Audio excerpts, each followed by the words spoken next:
You need to change it little bit by little bit, the same way you work your boot or your shoe or your foot from the mud.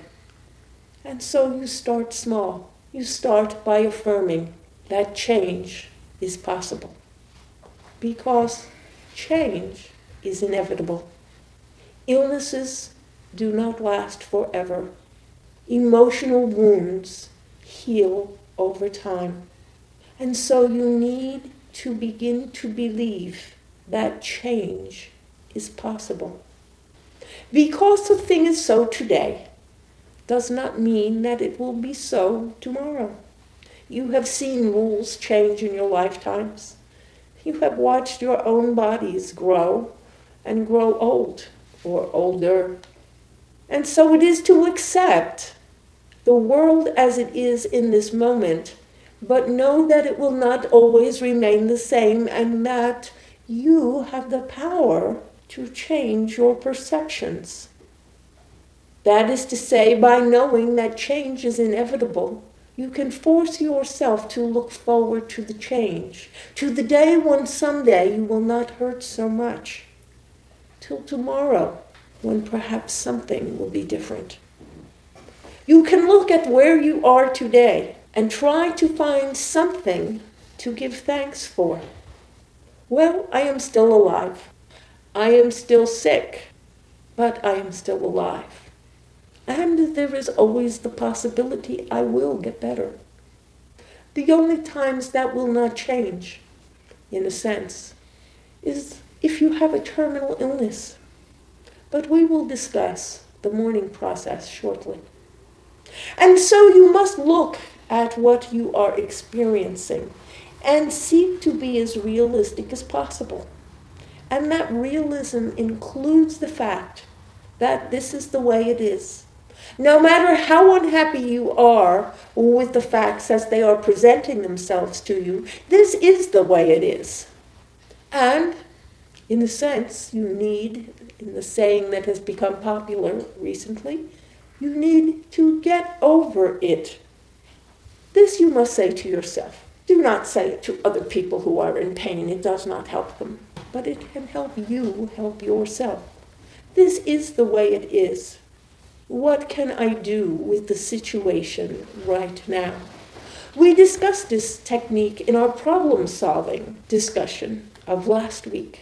How important it was to accept the world as it is in the moment, no matter how distasteful that is to your messages or your ideas of what you would like to have. You may have lost someone you love dearly and be feeling emotional pain. You may have lost your job and your home and be feeling emotional pain. Emotional pain is temporary. It eases over time.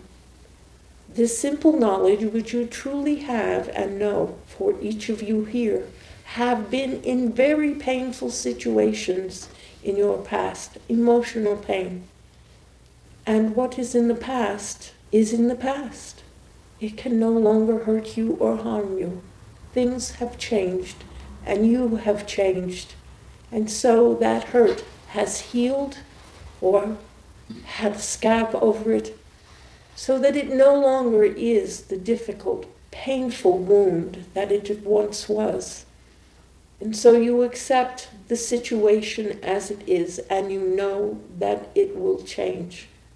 Now, if you are in a situation which does not have a change, such as the loss of a loved one, or perhaps you have been diagnosed with a terminal illness, and the doctor has told you that you have no future other than transition, that is why you need to actively employ a process of mourning. You must look at what you have lost, and you must acknowledge your loss. You must drop the vocabulary which says, I don't deserve this, this shouldn't have happened to me, and all the other mantras that you are saying because you are in despair over the situation and you cannot change it. The truth of the matter is you will die anyway. You will transition. Everyone on the earth plane does. And that is the truth of the matter. And you can choose to enjoy the number of days you have left to the best of your ability, or you can spend the remainder of your days suffering over the fact that there are a limited number of days available. A truth which is self-evident to anyone who thinks about it. If your illness seems to be permanent, it is not.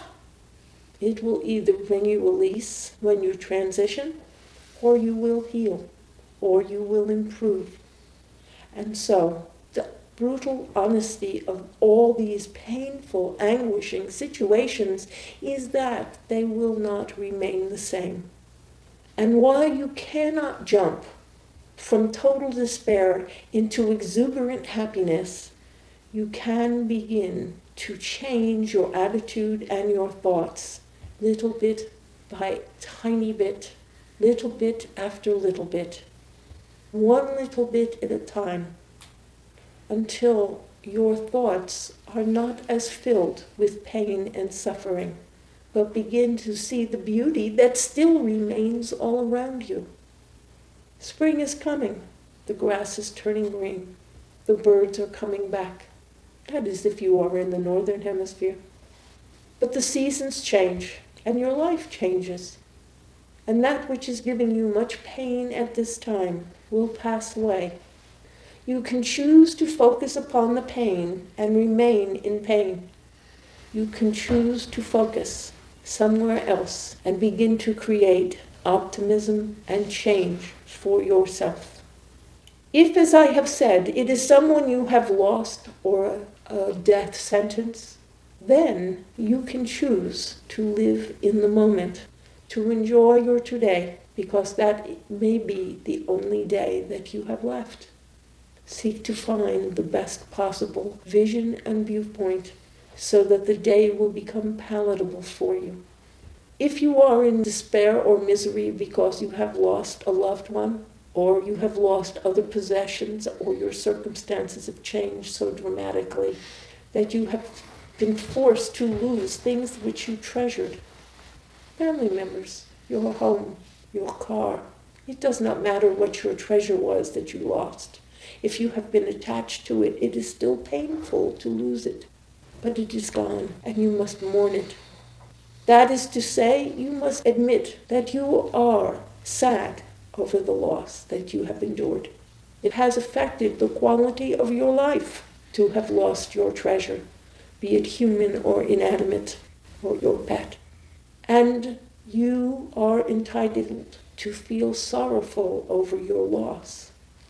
But your life will have a future, and you can allow yourself to mourn, but you must begin to turn your thoughts and your ideas a little bit in every day toward your future, not what you have lost, but where you would like to go. As you begin to take steps to transform your mind and your thinking into more positive areas by casting about your future, by thinking about new things that you can do or new ways of finding what it is you would like to have fill your life, you will eventually heal those sore spots, those wounds, those losses, just as your body will slowly get over its illnesses. If you are in a debilitating illness, well, today is the only day that you have. Perhaps cherish it, love it, utilize it, enjoy it, because tomorrow may not be as good as today.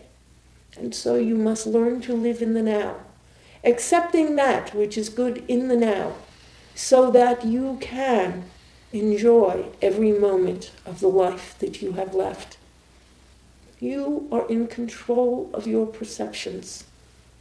And it is through those perceptions and the ideas and the thoughts that you think that your life is filled with love or peace or happiness or harmony or pain or suffering or anguish or fear.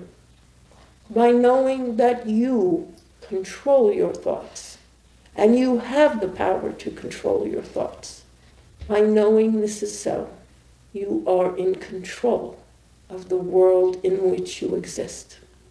Are there any questions on what I have spoken in this evening?